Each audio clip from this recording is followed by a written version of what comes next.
Coach Mofield Show is brought to you by the Kentucky Land Company of Irvington. If you're looking for a little slice of heaven to plant your flag and call your own, give them a call at 547-4222 or check out their webpage at ky-land.com. Green Wave Nation, welcome back for another week of senior spotlights. First up, we've got Mr. Branson Stull. Welcome to the show. Thank you. How you doing? Good. How are you? Good. I guess we'll start off, kind of talk about how long you've been playing football, and then kind of work into what your role is on the team this year. All right. I started football third grade, flag football, and then ever since then, I loved it. And just fell in love with the game then, and then just keep on playing. Yeah. Now we're a senior. No, what position did you play this year as a senior? Receiver, slot receiver, and a little bit of corner. Nice. Yep. You like the offensive side better or the defensive side? Probably like the offensive side just a little bit more. Yep. Had some big catches. Yeah. We'll kind of step back from football for a little bit. If we jump in a car riding down the road, what are you putting on the radio if you're picking? So, if it's like the morning, I listen to a little bit country, but at nighttime, I listen to some rap. Nice. Yeah. Any favorite artist? No, I listen to everything. A little bit of, as long as it's good. Yeah, as long as it's good. I hear you. That's the way I am. Yeah. We're riding around. We get hungry. You can pick anywhere we're going to eat. What are you picking? Probably Taco Bell. What's your go-to? Chicken quesadilla, grilled cheese burrito, or one of those two, and then Mountain Dew Baja Blast. Nice. So, and when you're not playing football or here at school, what do you do in your free time?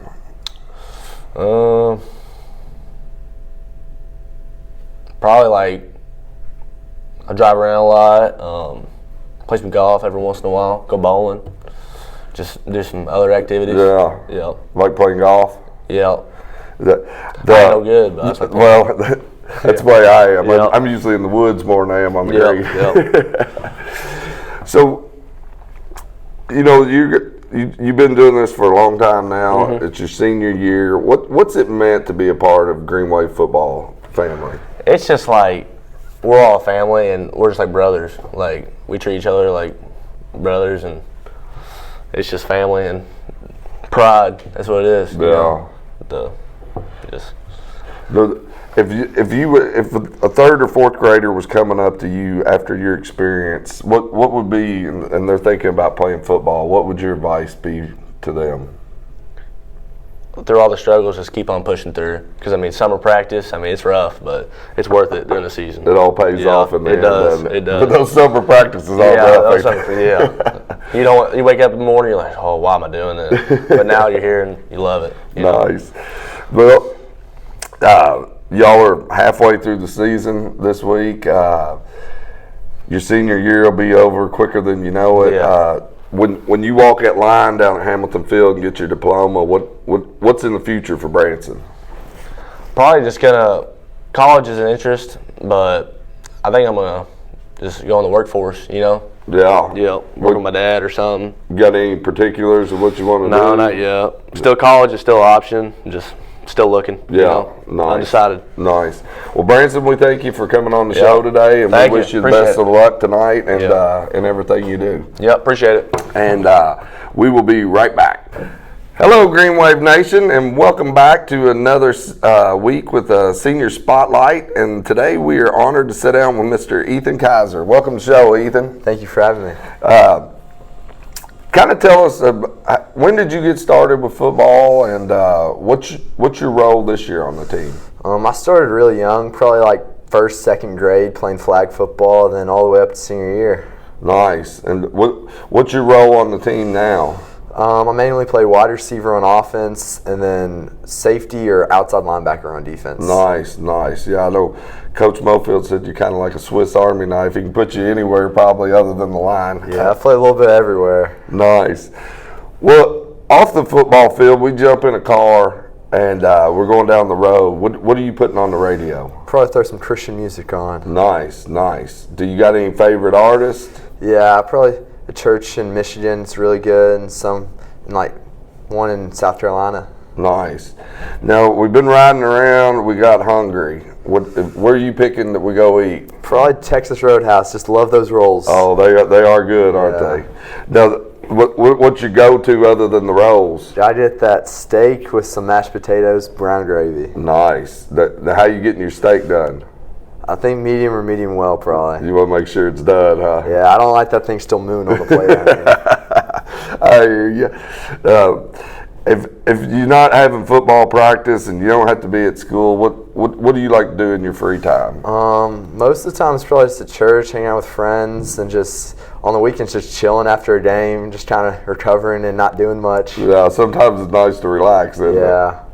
Now, what's it meant to be a part of this Meade County football program? I'd say we're brothers. I mean, we've all played together since we were young, some on the same teams, some different, but largely we've played together since we were little and known each other since we were little. Yeah. So it's kind of playing for people you've always known. Yeah, that's awesome. The brotherhood that forms out of that, isn't it?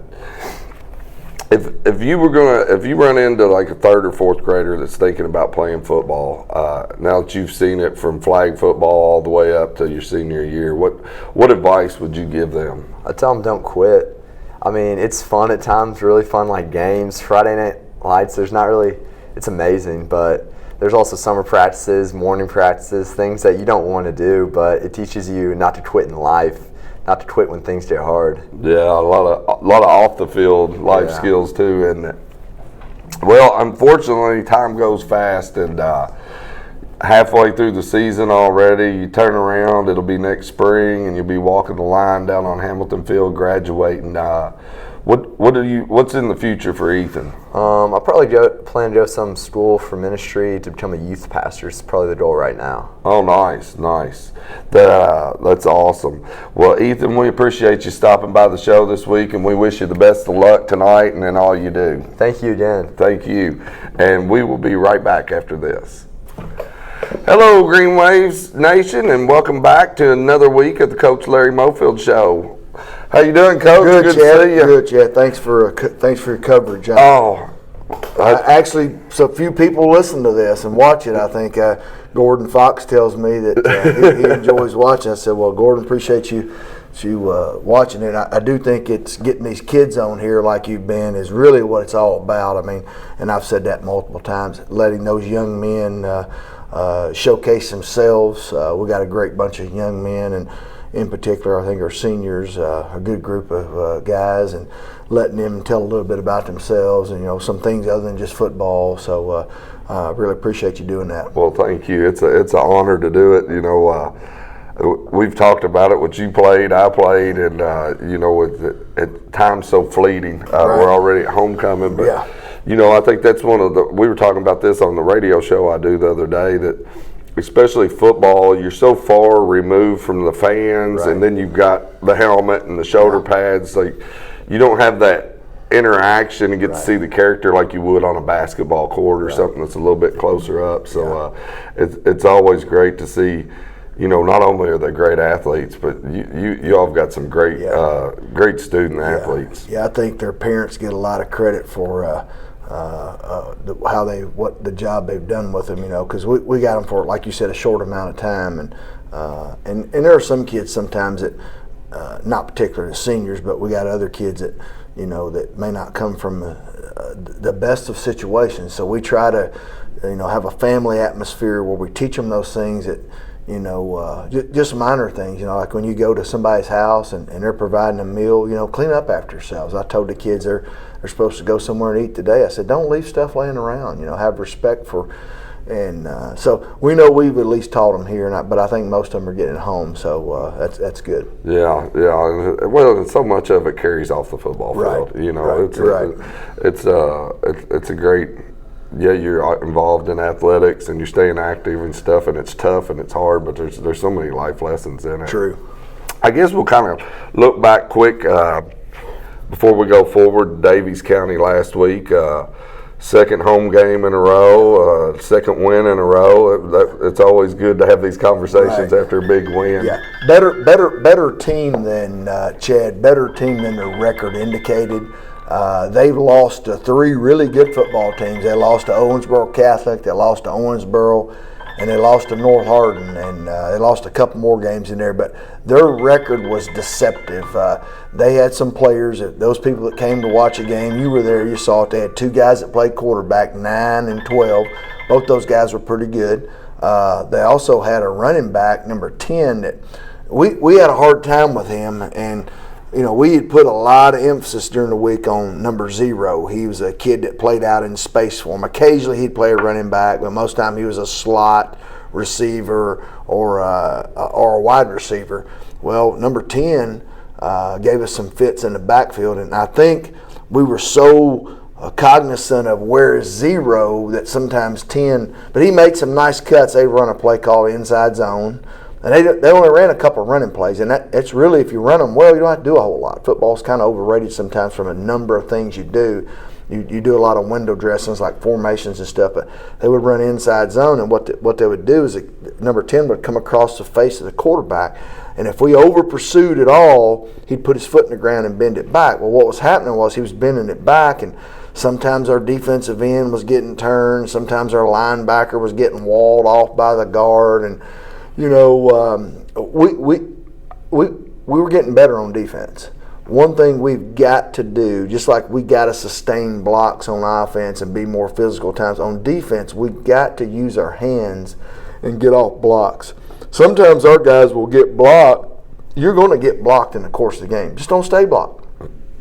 And it's almost like tag. We get tagged and blocked and we're out. We got to cross face and do some things, and those are things that we constantly emphasize. And I told our guys after the game, there's a fine line, when you go out there and I say beat on, what I mean is practice where you're just hitting all the time, you risk getting injuries.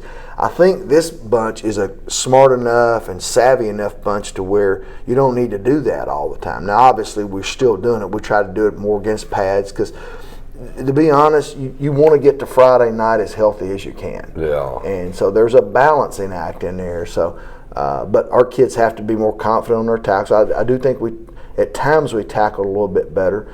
I was more worried because it looked like you saw the game. We were reaching and grabbing some, But with all that said, we held them to 14 points. Yeah. 28-14, and again, I think from an offensive standpoint, we got to smell that kill, so to speak, to where we get a team down. We got to be able to put the hammer on them, and we got to do a better job of that, because I think we got the capabilities. We just got to, we got to make some plays. We dropped some passes and did some things that weren't conducive to finishing the game. But I'm hoping, we get Wyatt Rainey back this week. So that's a big, that'll give us some depth at running back. And it also gives us our starting inside linebacker back. And I don't really think he's missed a beat based on practice this week. I mean, he was, he's been squirreling around on that scooter ever since he's been out. So I think he probably should have just suited him up and see if they'd let him play on that darn thing. But he's back, and he's had a pretty good week of preparation. So and he's a leader for us too, especially on that defensive side of the ball, where I think his tackling ability. And we just got in tackling something we got to do better at. Yeah. Every week. Yeah, and that will be huge. If anybody hadn't seen him on the sideline, that scooter surely didn't slow him down one bit. He's up and down. He's been running down the hill everybody knows the hill coming down from the football field. There's a gate that opens up, and I think he has a few times where he likes to get on the top and ride that scooter down. So, and he's going pretty fast. So. Well, you're talking about the offense. It looked like RJ had a good running again, solid running, and always falls forward, getting positive yards. And he's a little banged up. But I tell the kids, and he's one of them. He never complains. I tell the kids at this point in the year, you're going to be a little banged up. Yeah. If you set out for every little thing you get, you may not get a game in. So he's not the only one. He's a little banged. But most of the kids like RJ, they're not going to play. They're not going to complain. They just go in there. You can kind of see it. He's been hobbled a little bit, but again, he's falling forward. I'm not sure he's taken a negative yardage play all year. It's not something we chart, but I can't remember. There's been some times he's been hit at the line, but usually he's at least good for 2. Yeah. Sometimes. And then his vision is good. We've talked about that. So having Wyatt back in there, and also RJ can play defense, so it frees him up for defense some too, because he's a linebacker for us. So again, we've got some spots. We're deep in those receiver type positions. We're deep. We could always put Ethan Kaiser back there as a running back too if we had to, but he's also our backup quarterback on Friday night. So, we're getting hopefully we'll have, after this week, we'll have a week off, so that'll give us a chance to heal maybe going into district play. Well, that'll be good. And that was another thing that it looked like Cade had a lot more confidence in his running. You've seen it progress each game, and especially coming off that terrible injury he went through last year, and he had a strong game on his feet too. We're trying not to have design called runs for him. However, just like I told him in yesterday's practice, if you get a read pull it, and then slide or get out of bounds.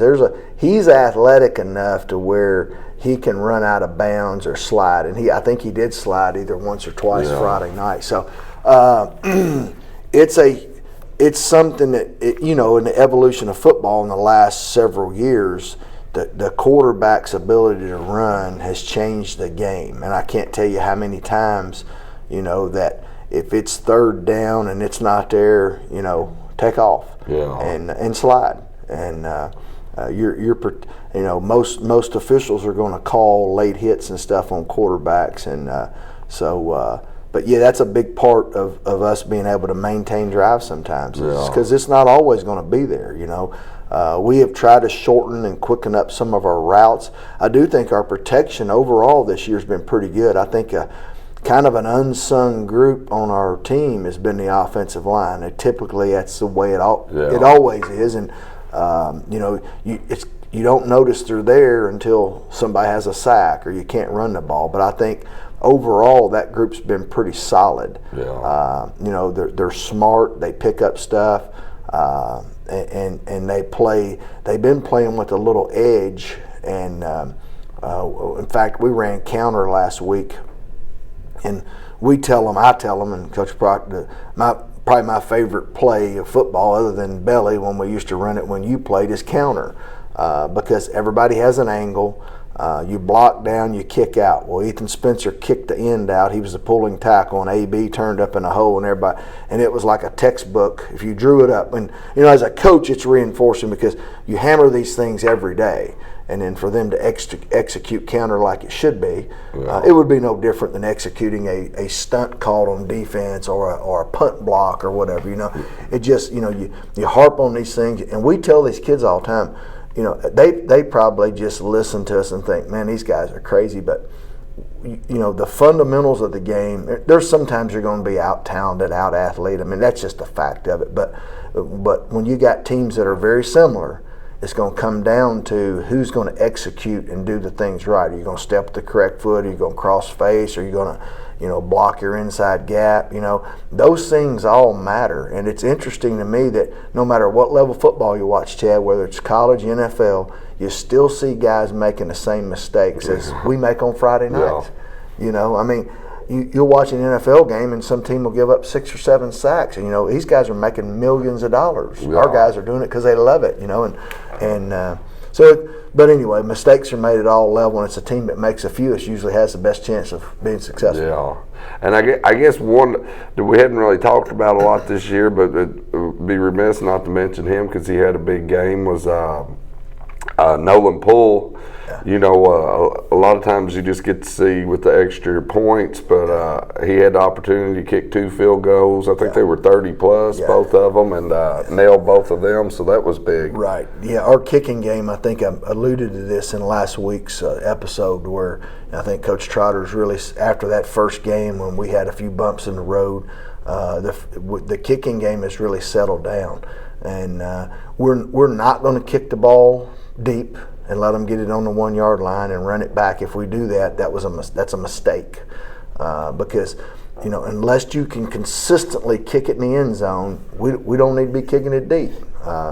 Because usually you put your fastest two cats on your team back. We probably do in most cases.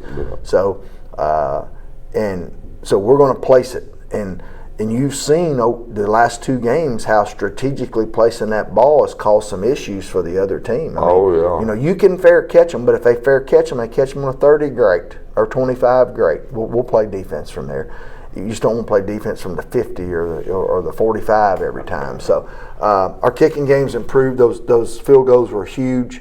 I think we're getting better in those areas. Nolan, if he will work at it, he could be a really good.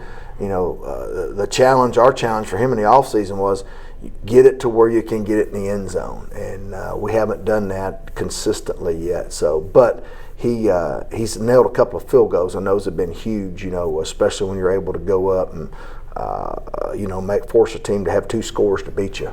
Yeah. Well, I guess we'll go on and look forward. Going on a short week this week with all the hurricane weather that's going to be moving up Friday, so we moved it up a day. Kind of tell us about what that's looking like in the matchup with Bardstown. Well, first of all, I'd like to say hats off to our administrative staff led by Garrett Frank. I did not know where to go with this until things started. I started seeing teams move their games to Thursdays. I typically pay a lot of attention to the weather forecast, and I knew it was going to rain, but when you start talking about 40, 50, maybe even 60 mile an hour winds, it went from 30 to 40. Now it could be 50 or 60. First of all, who in the world is going to want to set out in that game? You're probably going to have very, very low attendance.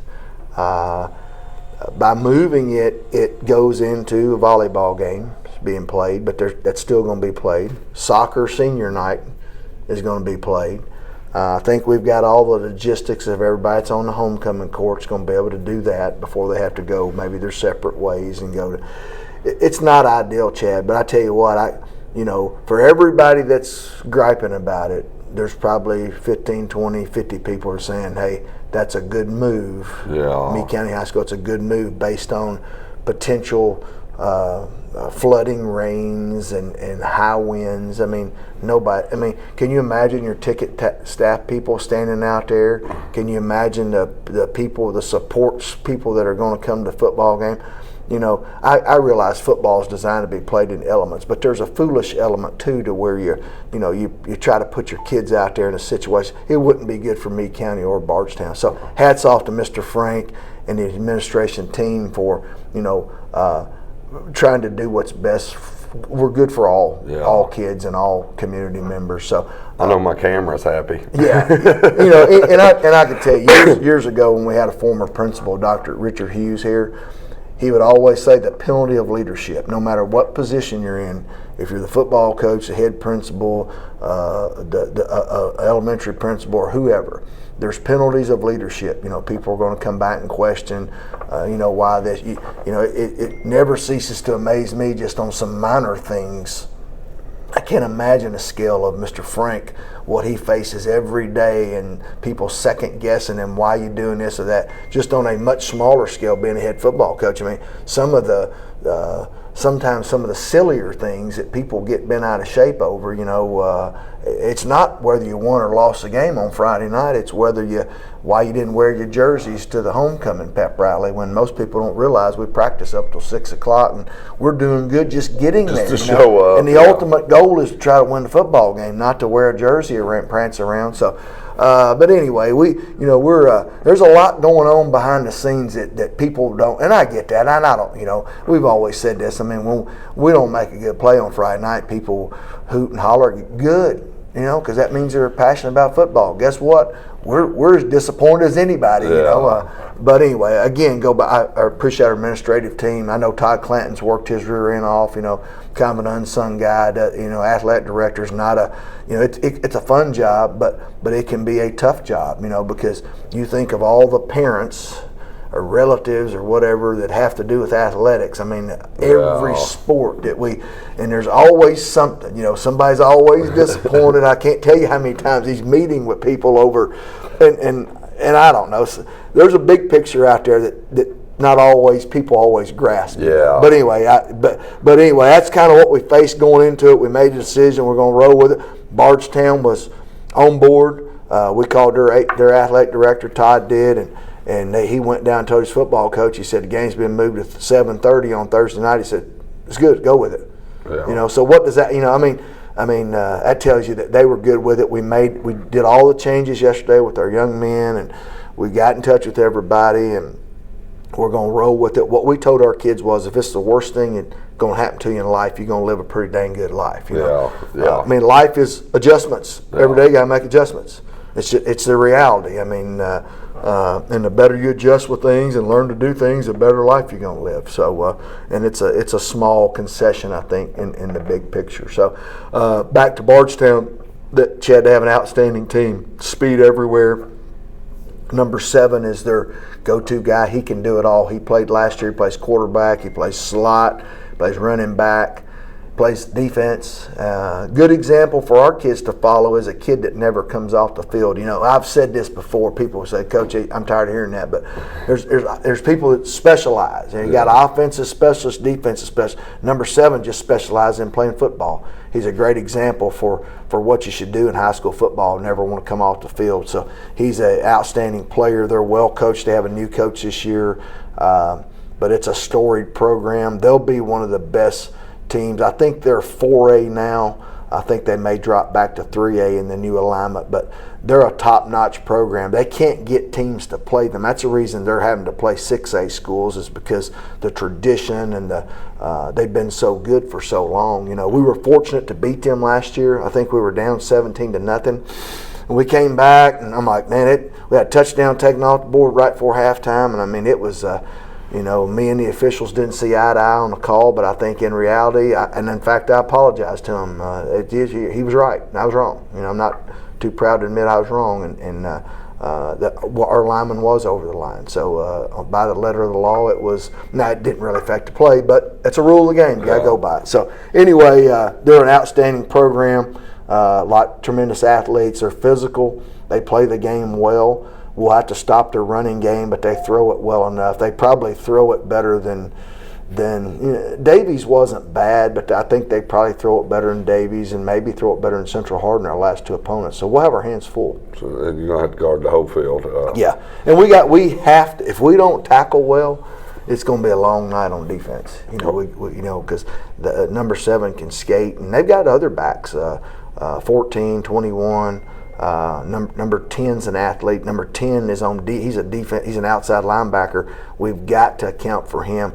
He played last year, and you could just tell over the year he's changed his body in the weight room, because he was a good player last year, but he's really, really good this year. So we'll have to make sure we account for him. So, but we have good players too. Our players just have to rise up and play. So they got good players, but we do too. Yeah, and I guess so. The game's at 7:30. I think homecoming's at what, 6:40? I thought, unless they've changed it, I thought Todd said it was at 7. At 7. So at 7. It's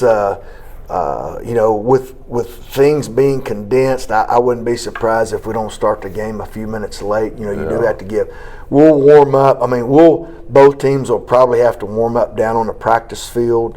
And then we have a couple of players that are involved in homecoming, and they switched that to the beginning, which, I get it. Years ago, we didn't have, it was at halftime, and we didn't have our kids participate. We had somebody stand in, their dad stand in, and that was changed by somebody that has more power than I do, But we know it's big, but it's also, we tell our kids that you will remember it'll be in a book somewhere. It'll be in the yearbook. It'll be on a plaque somewhere.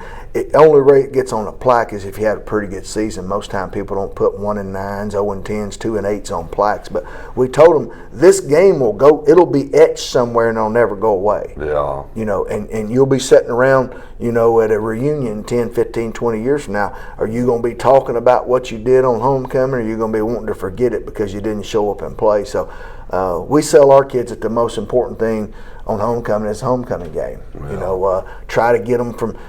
I realize all these other things are important, but if you lose sight of the game and you get your tails kicked on homecoming night, that'll be a bitter pill for you to swallow. And it really won't matter who the king and queen were, or what you did at the dance, or all that stuff. So win the football game or give your best effort to win the football game. It's really dang important, I think.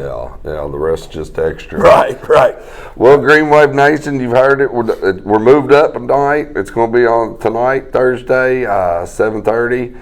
And it's homecoming, so get down here and cheer these Green Waves on, and hopefully 3 straight home games, 3 straight wins. Coach, we wish you the best of luck. Chad, I apologize. I meant to say this. There's something I want to tell the Green Wave fans out there. We have I made a mistake in the scheduling, and it's 100% on me. So don't call the office. Don't get on Mr. Frank or Dr. Martin or anybody. You throw the arrows, darts, and whatever you want at me. I had made a mistake on our original schedule. We actually play, our next game is not next week. It's not on the 4th of October. It's on the 11th. And that's our fall break. And I've done damage control with our players, with our parents, and bottom line is I made a mistake. I'm not perfect, and it won't be the last mistake I make. I may make one, probably multiple ones before the day's over today, but it's on me. It's not on anybody else. So we've made adjustments. We play PRP on, I think it's October the 11th, and that's actually our fall break. Next week we don't have a game, but we are in school. So, and I've worked that out, logistics, and I haven't gotten anybody, and if people want to come to me and tell me how sorry I am, I'm willing to take that too, But I think our kids are bought in, and we've made hopefully we've got ahead of it enough to where they've made the proper adjustments in any travel plans or anything. But I wanted to put that out there to you folks and let you folks know, so for those of you that will be attending the game can make adjustments. Okay. Well, that's good to know. And we wish you the best of luck. Thank you, Chad. And we'll see you later on tonight. Sounds good. Get out there, Green Wave Nation, and let's cheer these Waves on to their 3rd straight victory.